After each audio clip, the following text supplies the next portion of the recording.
Guys, स्वागत है आपका मुनांग शॉर्ट्स की नई वीडियो में। इतने सारी बात एक लॉन्ग वीडियो में मुनांग रिटर्न्स की सीरीज को हमने थोड़ा साइड कर दिया, वो भी आएगी, मैं वो गारंटी दे रहा हूँ, परसों आ जाएगी उसका एक और नया एपिसोड।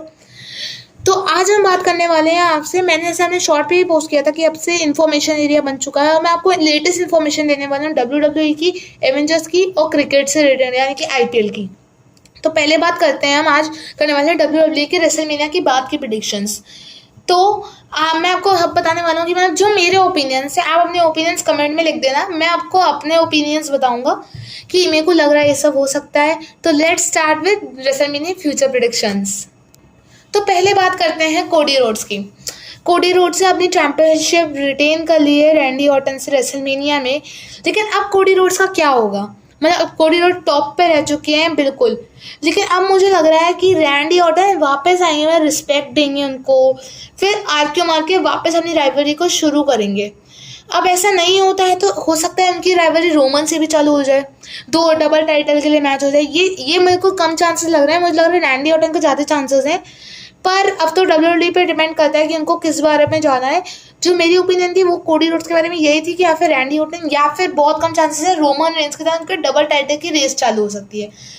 तो ये रही मेरी कोडी रोड्स की प्रेडिक्शन। अब बात करते हैं दूसरी प्रेडिक्शन के बारे में। अब दूसरी हो सकती है सेथ और ड्रू की राइवलरी।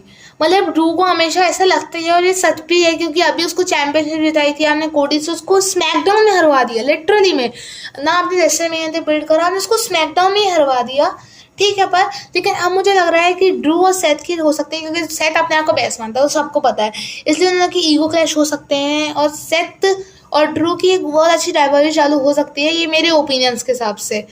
या फिर नहीं तो सेथ रॉलिंस या फिर वापस गुंथर के पास जाएगा, या फिर ब्रॉन ब्रेकर ऑब्वियसली, क्योंकि विजन ने उसको धोखा दिया था। लेकिन मेरे हिसाब से कि ड्रू और सेथ की हो सकती है राइवलरी चालू, अब वो तो हम देखते हैं। अच्छा, अब बात करते हैं थर्ड प्रेडिक्शन के बारे में। लिव मॉर्गन के बारे में अब बात करते हैं। उन्होंने स्टेफनी बेकर को हरा के अपनी चैंपियनशिप ले ली, बहुत प्राउड मोमेंट था। फिर उन्होंने सोल रूका को भी हरा के अपनी चैंपियनशिप वापस ले ली, पर वहाँ पे एंट्री हो जाती है स्टेफनी बेकर की। अब पता नहीं क्या होने वाला है, मेरे ख्याल से वापस इनकी राइवलरी वापस चालू होगी और जाएगी, मतलब लंबा खींचेगी बैकलैश तक। अब देखते हैं बैकलैश तक जाएगी कि नहीं, मेरे को कम चांस लग रहा है, मुझे अभी रॉय स्मैकडाउन में खत्म हो जाएगी इनकी राइवलरी, पर मुझे इसके कम चांसेस लग रहे हैं, मुझे लग रहा है थोड़ा सा तो आगे जाना चाहिए राइवलरी को। अब बात करते हैं CM पंक के बारे में।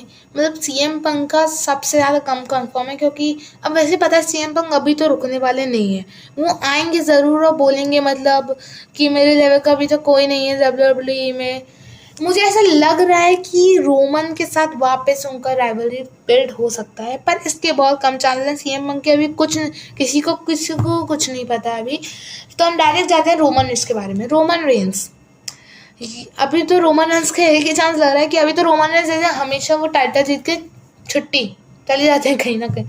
अगर राइवलरी उनकी चालू होनी है तो मेरे ख्याल से वापस उनकी राइवलरी या फिर विजन से करवाएंगे, या फिर सेथ से करवाएंगे, या फिर CM पंक से कराएंगे। अब पता नहीं, अल्लाह, हो सकता है वो वापस आ जाए रोमन रेंस, पर इसके बहुत कम चांसेस है, क्योंकि रोमन रेंस हमेशा मतलब जाते ही हैं छुट्टी पे। पर देखते हैं इस बार भी क्या होता है। तो ये थी मेरी नाइट 1 और नाइट 2 की प्रेडिक्शन। आपको क्या लगता है, लिव का आगे क्या होगा, लिव मॉर्गन का आगे क्या होगा, CM पंक अब क्या करेंगे, रोमन रेंस का क्या होगा, ये सब अपने प्रेडिक्शन कमेंट बॉक्स में लिख दीजिएगा। मैं मिलता हूँ आपसे अगली वीडियो में, तब तक के लिए बाय बाय, सायोनारा।